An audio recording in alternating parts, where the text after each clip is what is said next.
Hello everyone welcome back to my YouTube channel. तो student जो मैंने +3 सेकेंड सेमिस्टर रे SEC election studies and public opinion नहीं छो तो ए भिडियोटी सेमानंक पई आज आमे पढ़िबा +3 सेकेंड सेमिस्टर एसईसी जहाँकि तुमर यूनिट 2 रो 5 मार्क क्वेश्चन पांचटी आज आम डिस्कसन करिबा। तो प्रथम क्वेश्चन रही निर्वाचन अध्ययन अर्थ और प्रासंगिकता विवेचना कर। तो यार आंसर देखिनियो निर्वाचन अध्ययन अर्थ और प्रासंगिकता विवेचना कर। तो आंसर देख गणतंत्र मूल आधार होछि निर्वाचन। गणतंत्र मूल आधार कौन ना निर्वाचन। जनसाधारण निजर प्रतिनिधि को चयन करी सरकार गठन करिवार जो संवैधानिक प्रक्रिया ताहाकु निर्वाचन कुहाଯାଏ। किंतु निर्वाचन केवल भोट देवार प्रक्रिया नुहे, एहा सह जड़ित अछि मतामतंक आचरण, राजनैतिक दलर कार्यकलाप, निर्वाचन प्रचार, निर्वाचन आईन, निर्वाचन आयोगर भूमिका, निर्वाचन फलाफल एवं एहार समाज और राजनीति उपरे प्रभाव। एही समस्त विषय को वैज्ञानिक और व्यवस्थित भाव विश्लेषण कराଯାଏ। एहाको निर्वाचन अध्ययन कुहाଯାଏ। आजिर गणतांत्रिक जुगरे एहा गुरुत्व अत्यंत व्यापक अटे। नेक्स्ट देख निर्वाचन अध्ययन अर्थ। तो निर्वाचन अध्ययन होछि निर्वाचन सह संबंधित समस्त प्रक्रिया, नियम, पद्धति, मतदातांक आचरण, राजनैतिक दलर भूमिका, निर्वाचनी प्रचार, भोटदानर धारा, निर्वाचन आयोगर कार्य, निर्वाचनी संस्कार और निर्वाचन फलाफलर वैज्ञानिक विश्लेषण। एहा राजनीति विज्ञानर एक गुरुत्वपूर्ण शाखा अटे। एही अध्ययन रे निम्नलिखित विषय शामिल हुए। कौन कौन ना निर्वाचन प्रक्रिया, मतदातांक व्यवहार, राजनैतिक दल, निर्वाचनी प्रचार, निर्वाचन आयोग, निर्वाचनी संस्कार, भोट गणना और फलाफल, निर्वाचन सामाजिक आर्थिक और राजनैतिक प्रभाव। तापर देख निर्वाचन अध्ययन प्रासंगिकता। प्रथम रही गणतंत्र मूल आधार जहाँकि निर्वाचन गणतंत्र प्राण स्वरूप।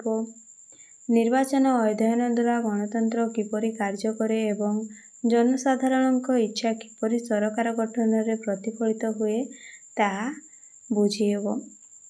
तापर रही तमर सेकेंड रे रही तमर जनमतर प्रतिफलन। निर्वाचन जनसाधारण मनोभाव, आशा और आकांक्षार प्रतिफलन। अध्ययन माध्यम रे जनमतर प्रकृत चित्र स्पष्ट हुए। तृतीय रही तमर मतदाता आचरण विश्लेषण। मतदाता केउ कारण भोट दियंती किंबा न दियंती, केउ विषय तांको निष्पत्ति को प्रभावित करे, यथा जाति, धर्म, शिक्षा, आय, गणमाध्यम, नेतृत्व से सबुर अध्ययन करा जाय थाए। फोर्थ रे रही तमर देख राजनैतिक दलर भूमिका बुझाए। राजनैतिक दलर संगठन, घोषणा पत्र, निर्वाचन प्रचार और लोकप्रियतार विश्लेषण निर्वाचन अध्ययनर एक मुख्य अंश अटे। 5 नंबर रही तमर स्वच्छ और निरपेक्ष निर्वाचन। निर्वाचन रे धनबल, बाहुबल, दुर्नीति और अनियमता को चिन्हट करी से गुड़िकर समाधान पाई निर्वाचन अध्ययन मार्गदर्शन करिथाए। तापर रही 6 रे तमर निर्वाचनी संसार समय सहित निर्वाचन प्रणाली रे परिवर्तन आनिबा आवश्यक हुए। निर्वाचन अध्ययन एही संसार पाई आधार प्रदान करिथाए। नंबर 7 रे रही तमर नागरिक सचेतनता। एही अध्ययन नागरिक को मताधिकारर महत्व बुझाई थाए और सठिक प्रतिनिधित्व चयन पाई प्रेरणा देई थाए। सरकारर जवाबदेहिता। निर्वाचन समय रे सरकार निज कार्यर हिसाब जनता को देवाको बाध्य होइथाए। एहा सरकार को अधिक जवाबदेही करिथाए। नंबर 9 रे देख तमर राजनैतिक स्थिरता। स्वच्छ और निरपेक्ष निर्वाचन एक स्थिर और शक्तिशाली सरकार गठन में सहायक होइथाए। तो पिलाने नंबर 10 रे रही जनकल्याणमूलक नीति। निर्वाचन फलाफल और जनमत आधारित सरकार नूतन योजना और नीति प्रस्तुत करिथाए। तो पिलाने नंबर 11 रे रही तमर सामाजिक परिवर्तन। निर्वाचन समाजर विभिन्न वर्ग को एकत्र करे एवं समान मताधिकार माध्यम सामाजिक ସମାନତାକୁ ପ୍ରୋତ୍ସାହିତ କରିଥାଏ। ନମ୍ବର 12ରେ ରହିଛି ତମର ଦେଖ ମହିଳା ଓ ଯୁବବର୍ଗର ଅଂଶଗ୍ରହଣ। ନିର୍ବାଚନ ଅଧ୍ୟୟନ ମହିଳା, ଯୁବକ ଓ ପଛୁଆ ବର୍ଗର ରାଜନୈତିକ ଅଂଶଗ୍ରହଣକୁ ବିଶ୍ଳେଷଣ କରେ ଓ ସେମାନଙ୍କ ସଶକ୍ତିକରଣକୁ ପ୍ରୋତ୍ସାହନ ଦେଇଥାଏ। ନମ୍ବର 13ରେ ରହିଛି ତମର ନିର୍ବାଚନ ଆୟୋଗର ଗୁରୁତ୍ୱ। ନିର୍ବାଚନ ଆୟୋଗ କିପରି ସ୍ୱାଧୀନ, ନିରପେକ୍ଷ ଓ ସଫଳ ଭାବେ ନିର୍ବାଚନ ପରିଚାଳନା କରୁଛି ତାହା ମୂଲ୍ୟାଙ୍କନ କରାଯାଏ। ନମ୍ବର 14ରେ ରହିଛି ଦେଖ ପିଲାମାନେ ଡିଜିଟାଲ ଯୁଗରେ ଗୁରୁତ୍ୱ। Social media, electronic voting, digital ପ୍ରଚାର ଓ ଅନଲାଇନ୍ ଜନମତର ପ୍ରଭାବକୁ ବୁଝିବାରେ ନିର୍ବାଚନ ଅଧ୍ୟୟନ ସହାୟକ କରିଥାଏ ବା ହୋଇଥାଏ। ତାପରେ ନମ୍ବର 15ରେ ରହିଛି ତମର ଦେଖ ରାଜନୀତି ବିଜ୍ଞାନର ବିକାଶ। ରାଜନୈତିକ ବିଜ୍ଞାନ, ସମାଜ ବିଜ୍ଞାନ, ଲୋକ ପ୍ରଶାସନ ଓ ଆଇନ କ୍ଷେତ୍ରରେ ଗବେଷଣା ପାଇଁ ନିର୍ବାଚନ ଅଧ୍ୟୟନ ଏକ ଗୁରୁତ୍ୱପୂର୍ଣ୍ଣ ଆଧାର ଅଟେ। ନମ୍ବର 16ରେ ରହିଛି ତମର ଦେଖ ଦୁର୍ନୀତି ନିୟନ୍ତ୍ରଣ। ନିର୍ବାଚନୀ ଖର୍ଚ୍ଚ, କଳାଧନ, ଭୋଟ କିଣା ବିକ୍ରି ଓ ଅପରାଧୀକରଣ ଭଳି ସମସ୍ୟାର ସମାଧାନ ପାଇଁ ଏହି ଅଧ୍ୟୟନ ଉପଯୋଗୀ ଅଟେ। ତ ପିଲାମାନେ ନମ୍ବର 17ରେ ରହିଛି ତମର ଜାତୀୟ ଏକତା।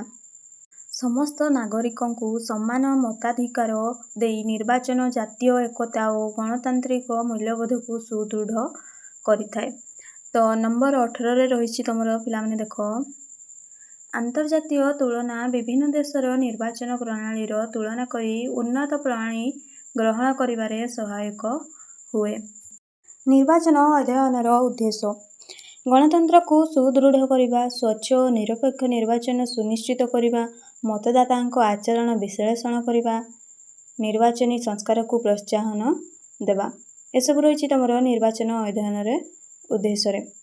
ନେକ୍ସଟ ରହିଛି ତମର ଦେଖ ଜନସଚେତନତା ବୃଦ୍ଧି କରିବା, ସୁଶାସନ ଓ କଲ୍ୟାଣକୁ ପ୍ରୋତ୍ସାହନ ଦେବା, ରାଜନୈତିକ ସ୍ଥିରତା ଆଣିବା, ନାଗରିକଙ୍କ ମତାଧିକାରର ସୁରକ୍ଷା କରିବା।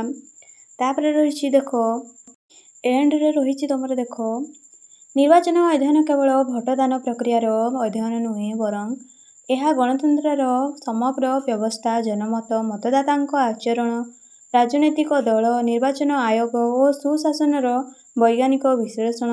ଏହା ଗଣତନ୍ତ୍ରକୁ ସୁଦୃଢ଼ କରେ, ନାଗରିକଙ୍କ ମଧ୍ୟରେ ସଚେତନତା ବୃଦ୍ଧି କରେ ଏବଂ ସ୍ୱଚ୍ଛ, ନିରପେକ୍ଷ ଓ ବିଶ୍ୱସନୀୟ ନିର୍ବାଚନ ବ୍ୟବସ୍ଥା ଗଠନରେ ସହାୟକ ହୁଏ।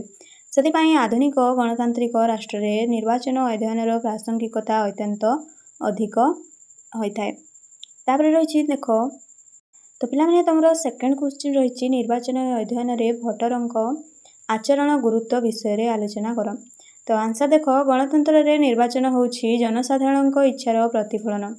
ନିର୍ବାଚନରେ ଭୋଟରମାନେ କେଉଁ ପ୍ରାର୍ଥୀ କିମ୍ବା ରାଜନୈତିକ ଦଳକୁ ଭୋଟ ଦେବେ, କାହିଁକି ଭୋଟ ଦେବେ କିମ୍ବା କାହିଁକି ଭୋଟ ଦେବେ ନାହିଁ, ଏହି ସମସ୍ତ ବିଷୟକୁ ଭୋଟରଙ୍କ ଆଚରଣ କୁହାଯାଏ। ନିର୍ବାଚନ ଅଧ୍ୟୟନରେ ଏହା ଏକ ଅତ୍ୟନ୍ତ ଗୁରୁତ୍ୱପୂର୍ଣ୍ଣ ବିଷୟ ଅଟେ। ତାପରେ ଦେଖ ଭୋଟରଙ୍କ ଆଚରଣର ଅର୍ଥ। ଭୋଟରଙ୍କ ଆଚରଣ ଅର୍ଥ ହେଉଛି ନିର୍ବାଚନ ସମୟରେ ଭୋଟରଙ୍କ ଚିନ୍ତାଧାରା, ମନୋଭାବ, ପସନ୍ଦ, ନିଷ୍ପତ୍ତି ଓ ଭୋଟଦାନ ପ୍ରଭୃତିରେ ଅଧ୍ୟୟନ।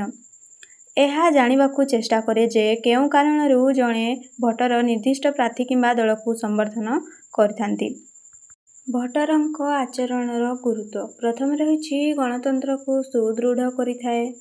ଭୋଟରଙ୍କ ସଚେତନ ଭୋଟଦାନ ଦ୍ୱାରା ଯୋଗ୍ୟ ପ୍ରତିନିଧି ନିର୍ବାଚିତ ହୁଅନ୍ତି ଓ ଗଣତନ୍ତ୍ର ଶକ୍ତିଶାଳୀ ହୁଏ।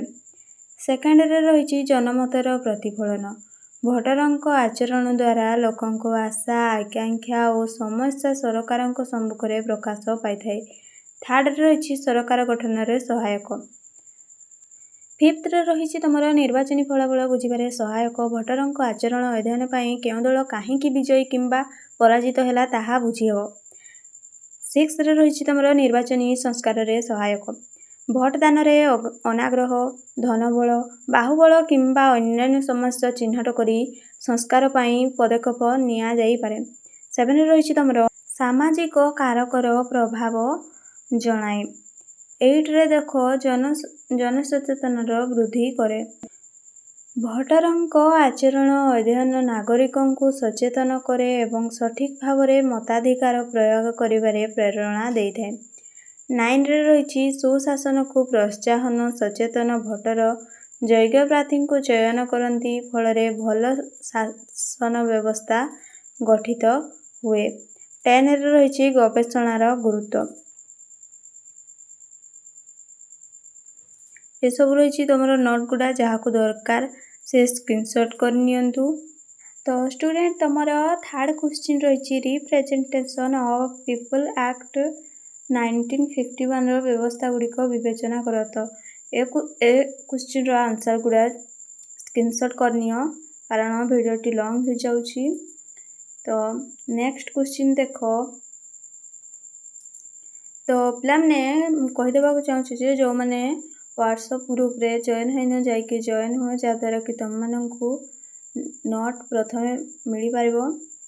ତାପରେ ରହିଛି ତୁମର ଫୋର୍ଥ କ୍ୱେଶ୍ଚିନ୍ RPA 1951ରେ ପ୍ରାର୍ଥୀଙ୍କ ଯୋଗ୍ୟତା ଓ ଯୋଗ୍ୟତା ବିଷୟରେ ଆଲୋଚନା କର। ତ ଦେଖ ଏହାର ଆନ୍ସର୍ ଗୁଡ଼ା, ପ୍ରଥମେ ରହିଛି ତୁମର ପ୍ରସ୍ତାବନା, ତାପରେ ରହିଛି ପ୍ରାର୍ଥୀଙ୍କ ଯୋଗ୍ୟତା, ପଏଣ୍ଟ ୱାଇଜ୍ ଦିଆଯାଇଛି। ନୋଟ୍ କରିନିଅ ଯେଉଁମାନଙ୍କୁ ଦରକାର।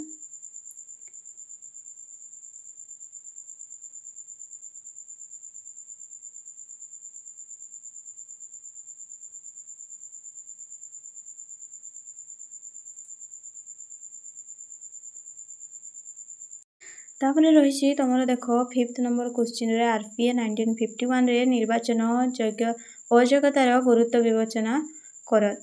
ତ ପ୍ରଥମେ ରହିଛି ତୁମର ପ୍ରସ୍ତାବନା ବା ଇଣ୍ଟ୍ରୋଡକ୍ସନ୍।